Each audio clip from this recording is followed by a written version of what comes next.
आप सब देखा था कि सिमगा ब्लॉक के हर गांव में लगातार sponge iron, rolling mill, power plant ये प्रकार के उद्योग लगाए के लगातार षड्यंत्र और प्रयास किए जाते हुए पूरा जन सिंचित इलाका हवे, खेती किसानी के सिंचित इलाका नहरा पासी के जमीन में लोहा लक्कड़ के ये फैक्ट्री खोल के ये क्षेत्र ला पूरा बर्बाद करे के षड्यंत्र हवे। सिलतरा, उरला, रायगढ़,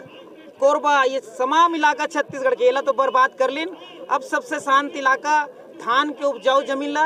बर्बाद करे खातिर ये हमर डहार एखर नजर हवे, एला रोकना बहुत जरूरी है। आवाज छत्तीसगढ़ के नवा छत्तीसगढ़िया मन के जेन आवाज बुलंद हुआ थे देख के बड़ा खुशी हुई सब